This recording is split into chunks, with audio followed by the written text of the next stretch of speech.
XXXIX. The dead foes Wiglaf's bitter taunts. Wiglaf is sorely grieved to see his lord look so unwarlike. It had waffully chanced, then the youthful retainer to behold on earth the most ardent beloved at his life day's limit, lying there helpless.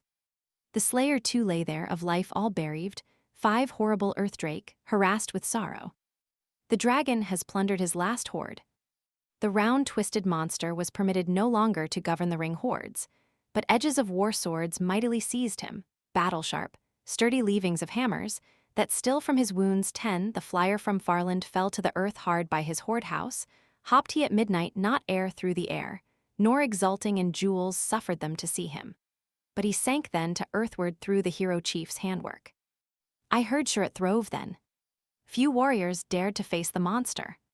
15 but few in the land of liegemen of valor, though of every achievement bold he had proved him, to run gainst the breath of the venomous scather, or the hall of the treasure to trouble with hand blows, if he watching had found the ward of the hoard hall 20 on the barrow abiding.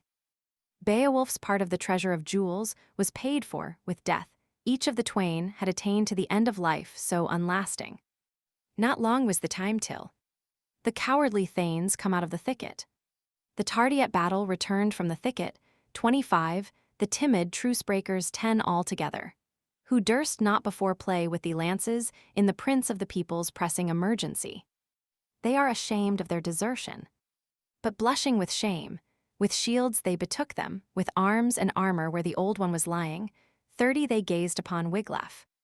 He was sitting, exhausted, foot-going fighter, not far from the shoulders of the lord of the people, would rouse him with water, no whit did it help him.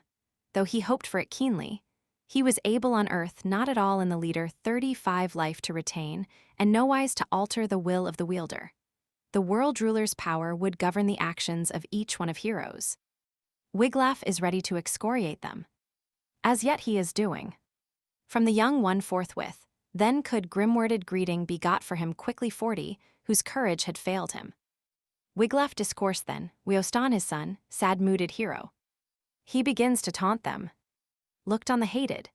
He whose soothness will utter can say that the liegelord who gave you the jewels, the ornament armor wherein ye are standing, 45 when on ale bench often he offered to hall men helmet and byrnie, the prince to his liegemen, as best upon earth he was able to find him. Surely our lord wasted his armor on poltroons. That he wildly wasted his war gear undoubtedly, when battle o'ertook him. The troop king no need had 50 to glory and comrades, yet God permitted him. He, however, got along without you. Victory wielder, with weapon unaided himself to avenge, when vigor was needed. I life protection but little was able to give him in battle, and I gan, notwithstanding. With some aid, I could have saved our liegelord. 55 helping my kinsman, my strength overtaxing. He waxed the weaker when with weapon I smote on my mortal opponent, the fire less strongly flamed from his bosom. Too few of protectors came round the king at the critical moment. Gift-giving is over with your people, the ring-lord is dead. 60 now must ornament-taking and weapon-bestowing, home joyance all, cease for your kindred, food for the people. Each of your warriors must needs be bereaved of rights that he holdeth in landed possessions, when faraway nobles 65 shall learn of your leaving your lord so basely. What is life without honor? The dastardly deed. Death is more pleasant to every earlman than infamous life is.